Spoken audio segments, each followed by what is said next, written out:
howdy. Hey, how's it going? Pretty good, yourself? I'm doing great. Thank you very much for taking time to do this interview. Yeah, no problem.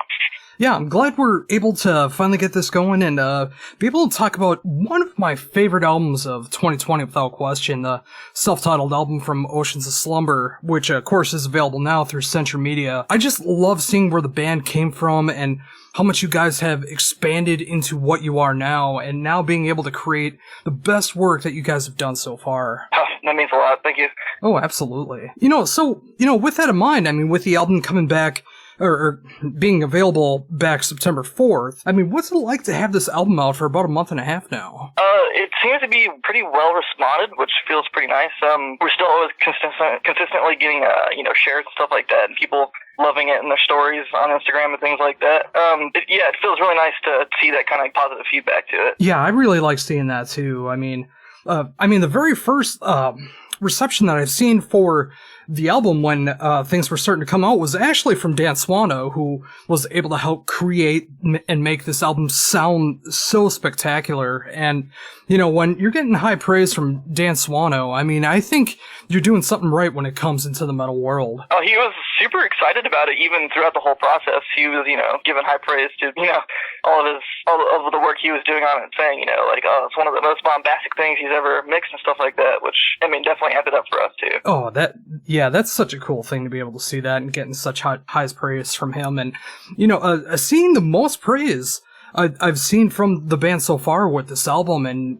just with every video, every single that's been released, and just seeing people that have never checked out the band before, checking out you guys for the very first time with this album, and just seeing what you're all about. I mean, it's great to see that in a year like we've had in 2020. Oh yeah, definitely. I hope for all the new people that it's either an eye-opener to what's going on or just something to basically grab onto in a time where there's nothing really grab onto, or that you want to grab onto. Oh, totally. And, it's great to see that with the new lineup change that did happen within the band, that you were able to be a part of the band with Samir and just really adding to the atmosphere of what Oceans of Slumber was all about. And I think you two really added something to the band that wasn't there before, and it's just incredible to see that. Well, it's something that I guess is not easy to realize if you're the one in the band, because when I first heard about the band, because I lived in Houston, Texas, and so my mom was friends with the band and stuff like that, and she would all show me the stuff even before it even came out, and even throughout Winter and the Blue EP and Banished Heart, I was already a pretty big fan. They're like one of my top favorite bands. So being able to join into it and now being able to contribute to it and it being so well received is pretty important to me, I guess. Oh, totally. I mean, when you get to join up with a band that you are such a fan of, and, of course, being in the area to be able to do that as well, I mean, it's just such a great feeling when you're able to do something like that and, play a little bit of a different style than you're used to as well. I mean, of course, with the other work that you've done, it's cool to be able to see you spread your wings a bit and seeing what you could do with Oceans of Slumber. Well, it's actually pretty funny because I was from Houston, but I'd actually been living out of Houston since probably about 2014. And so I moved back down to Houston to join the band in, the beginning of 2019. And so, we were getting word that the other previous band members were leaving and they were, doing tryouts and stuff like that. And I just messaged Dauber and I was like, you mind if I send you some stuff and see where this goes? And pretty much he just gave me the gig go because he had known my mom for so long.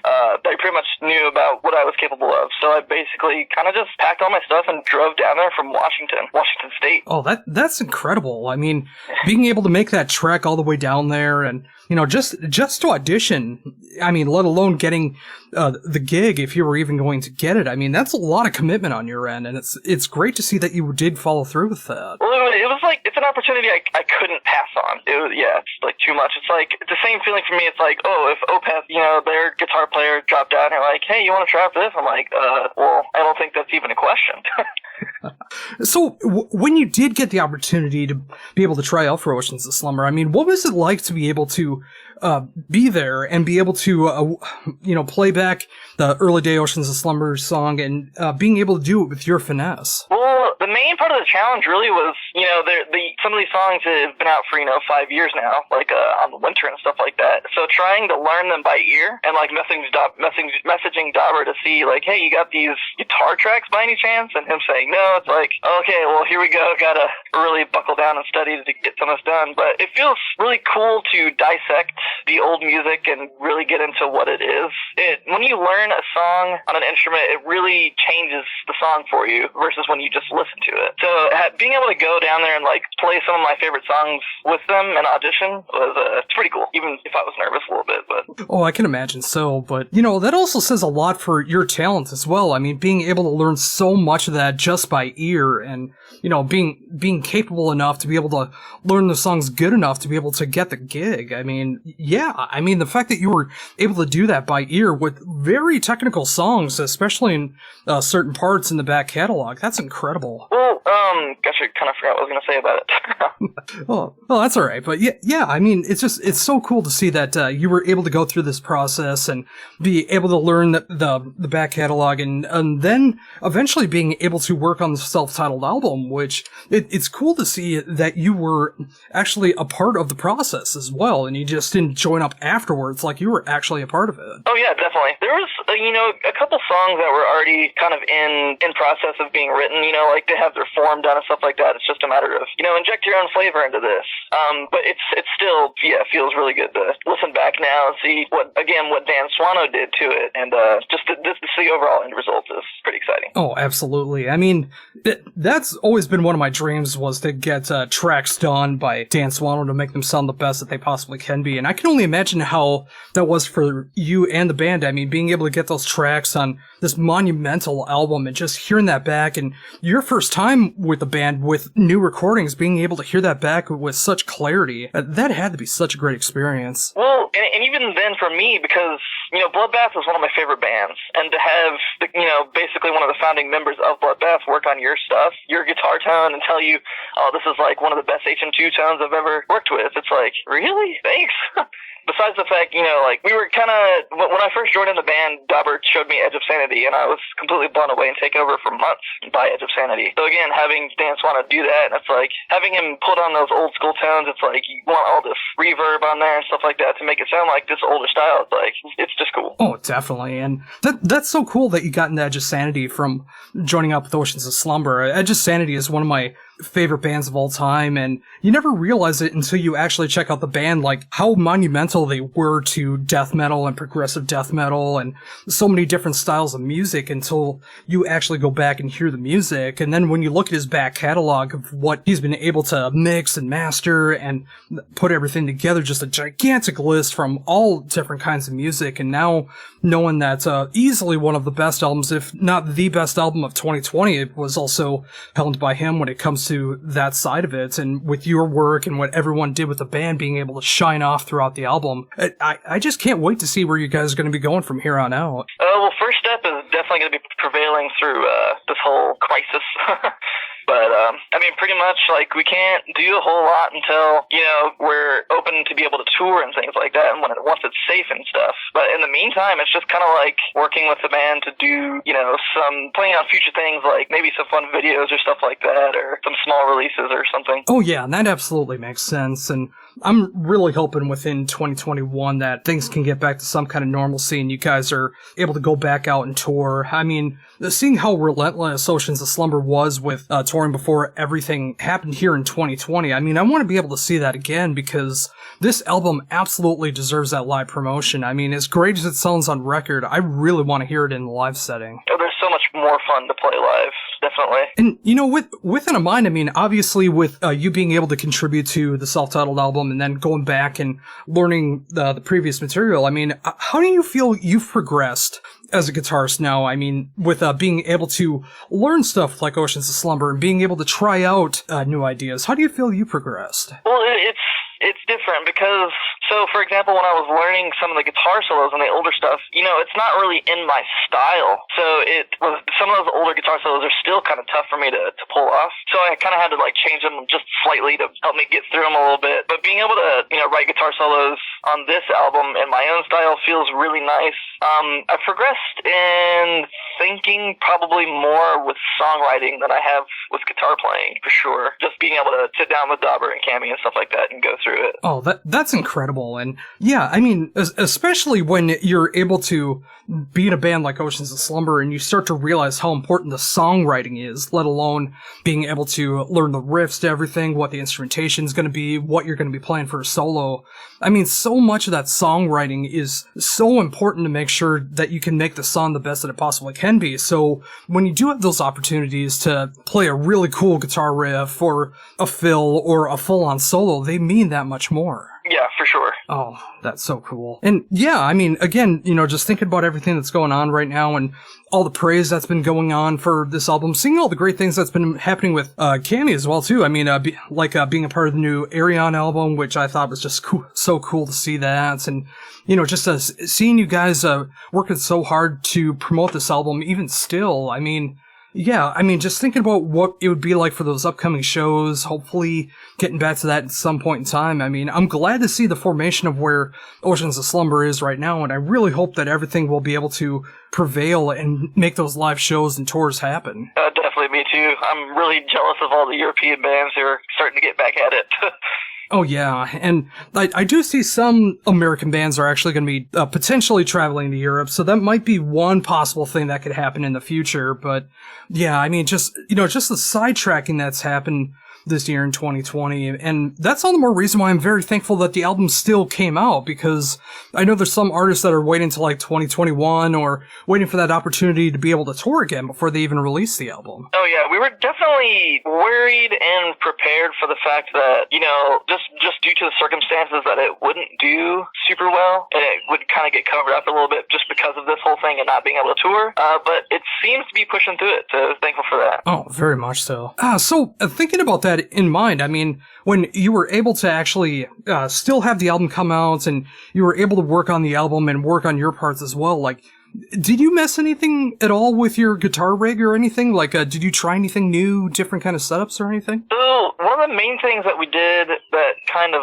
led up to this album, so when I first joined, it was to go on tour with Swallow the Sun, and that was backlined for amps and stuff like that, so it wasn't much of a worry. I was just like, I want to get my pedal board ready for that.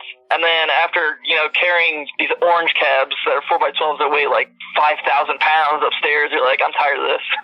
And so we basically tried to mobilize it for Europe tours to not have to do backline. So I ended up getting a preamp and a cab sim so I can just go direct in. I can still use amps and stuff like that, but after I got home from our second tour using that, I started playing around recording with just that rig, and it's phenomenal. So, funnily enough, a lot of the guitars that we ended up recording the final tracks at Dauber's house, and then we would go into the studio later. We would just go direct in, and then we'd go to the studio later, and then we'd reamp them. Wow, I never would have guessed that so much of it was direct in, and then being able to rework it in the studio. I mean, that's just so cool, and it really shows the power of technology, too, and how user-friendly it really has become. I mean, especially when you're a touring musician and you do get the opportunity to be able to tour the world. I mean, you don't want to have to carry these gigantic amps and cabs, and especially when you're going up like flights of stairs that have like nothing to hang on to except just pushing the amps up and stuff. So I mean, if you can minimize that and it still sounds as good as it's coming out right now, that's such a great way to go about it. I mean, don't get me wrong, like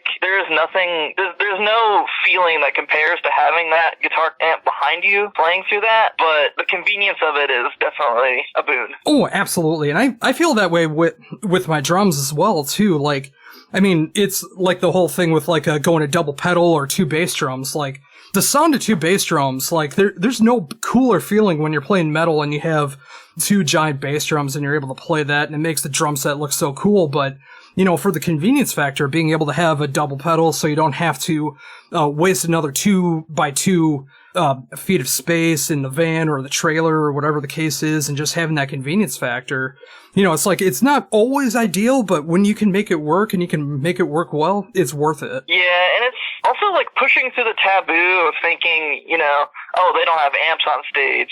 And it's like, at the end of the day, the fans in the crowd don't really care as long as it sounds good. Oh, and that is so much the case, too. I mean, especially when you're doing like European festivals and you're far enough back at like Vakken or something where you can barely even see the stage, you're not going to care if you can see all the amps on stage. You're just going to care about what that sound's going to sound like through the PA. And, just seeing what you guys have done so far with that. I mean, obviously it's just a lot of YouTube bootlegs that I've heard so far within the last year, but it's still coming out so very well. And, I just imagine the more that you get comfortable with that kind of setup, the easier it's going to get. And just the band being able to have that convenience factor, being able to set up and play. Yeah, really the only complication with it is, an amp on stage is kind of your own personal monitor that you can kind of control. But when you're going direct in, it's like all up to the sound guy to make sure you can hear yourself. So that can get a bit awkward at times, but it's not the end of the world. So was there a bit of a learning curve when it came to that? Like, obviously every room, every stage is going to be different, but like, how did you learn how to dial in the sound so you can actually hear yourself on stage? It's not so much a learning curve for me. It's more of working with the sound engineer as much as I can to make sure I can hear myself. Oh, that actually does make a lot of sense. Yeah, I was just wondering if there was like anything about like if you had to switch anything on stage or if you had to do anything with the pedals or anything just to make sure that you could hear through it. But yeah, I mean, as long as the front of house has got everything solid and you have that good communication, I imagine that you can fix everything as quickly as you need to. Yeah, for the most part, I really didn't have to mess with my pedals unless it was like some weird effect. I was like, I'm not super happy with this. But for the most part, volume-wise or anything, I really didn't have to do much. Just like, can I hear the kick drum and snare? Then I'm okay. Oh yeah, and when you got Dober playing drums behind you, I mean, if you can't hear the bass and snare, then I'm not sure what's going on. I mean, he is an absolute beast behind the drums, and he's such a well-rounded multi-instrumentalist. And I mean, whenever you see him play, I mean, whether it's Insect Warfare, whether it's Oceans of Slumber, whatever the case is, I mean, when he's playing drums, I mean, he just pounds those drums with such finesse. It's incredible.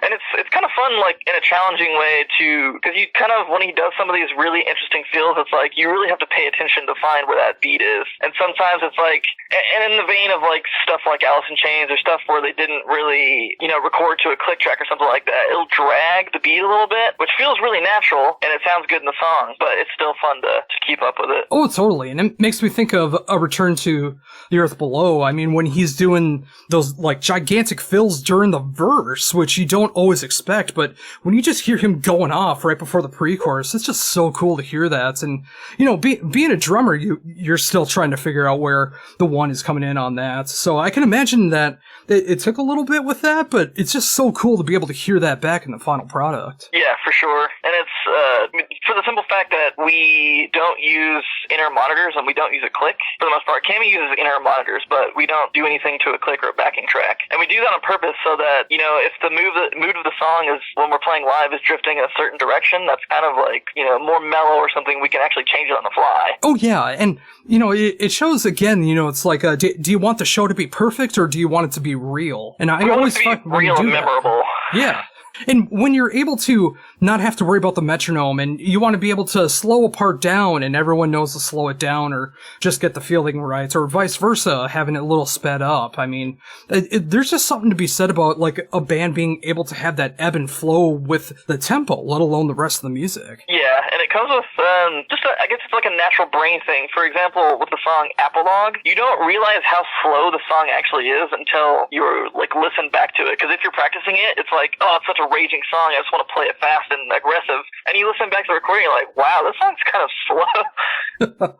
Oh yeah, and I learned that myself too. I mean, when I was like trying to learn Dober's parts, just trying to jam along myself, and when you look at the tempo on that, I mean, it really does shock you. Like some of the songs that you feel like it's so much faster or slower, and then you seem to be way off when you look at the tempo. Yeah. Oh, that's just so cool. And yeah, again, just thinking about that in the future and just being able to go out there and show off more of this album live, give it that real live promotion that it deserves. I mean, you guys got so many songs in the back catalog now, being able to do this, and very excited to see what's going to be happening in the future as well. I mean, whenever you guys start working on the next release, because with every single Oceans of Slumber album, I mean, it feels like it has its own feeling behind it, where you can't say that two albums sound the same. So I mean, if this is where you guys are at for the self-titled album, I can't wait to see all the changes that are going to be coming in, since you guys were able to join into the band and, just becoming more comfortable with the songwriting between all of you. Yeah, definitely. And I'm kind of excited because, in all this downtime and stuff like that, it's like, well, it's going to be natural that you're bouncing ideas off of each other constantly, even before albums even release, you're like already excited for the next one. Oh, it's so true. And especially in a year like this and when so many artists are waiting to actually release their album, I mean, they're probably working on like another album, 2 albums, 3 albums worth of material, waiting for the album that was supposed to come out this year to come out. So, I can just imagine, being able to sit down on these songs, learning these songs, knowing how everything goes, and just being, chomping at the bit to be able to see what else you can add to the band. Yeah, for sure. And, another great thing that I do appreciate about the album so much, and about Oceans of Slumber as well, I mean, the fact that the covers are so cool within the band. I mean, of course, myself being able to discover the band through Blue, and just seeing, like, all the variations that they were doing on music, it was really great to see that there was a Type O song that actually helped close out the album this time around. And my favorite part is reading the comments of people saying, we're like, low-key, this version is a little better. And we're like, yeah, that's pretty cool. Oh, I absolutely love what you guys did with it, too. And, I do appreciate it when a band is able to put their own spin onto a song. And yeah, I mean, when I think of how many times I've listened to Wolf Moon, like, I'm actually checking out your guys' version of it way more than I listened to the Type O version. And I think that's just an absolute great sign that you guys have done such an amazing cover. Well, we try to approach covers with the philosophy of, like, you want it to sound like an Oceans of Slumber song. You're not trying to just play the song verbatim back to the fans, stuff like that. It's like, there's no point. And so when you go on the radio and you hear people doing covers on, like, Tears XM Liquid Metal and stuff like that, it's like Anthrax versus whatever, or some random band I've never heard of, and they're doing an Alice in Chains cover, and it's like, you just played the song how it is. Like, you didn't do anything different, so why would I listen to that one? Oh, it's so true. I mean, I always feel like when you do a cover, you gotta be able to add something a little bit different to it. So, I mean, whether it's the tone, whether it's the tempo, whether it's the style, I mean, there's so many different ways that you can go about it, but as long as you can try to pay homage to the song, but also make it your own, I feel that's the reason to do a cover. Yeah, definitely, like taking strained fruit and adding double bass to it. Oh, absolutely. And, with that again, I mean, it's just incredible to see what you guys were able to accomplish here with the self-titled Oceans of Slumber album, and I've been seeing so many great reviews from new fans, old fans, easily one of my favorite albums of 2020 without question. And, just seeing where you guys are at right now, and hopefully with things getting back in the normal so you guys can tour behind this album or whatever release comes next, depending on how long things go. And, it was really great being able to talk to you about that. I mean, especially with you being newer to the band and being able to have those experiences of being a fan, now being in the band, and what to look forward to in the future. It was amazing to get your insights into what it's being like in the band. Yeah, for sure.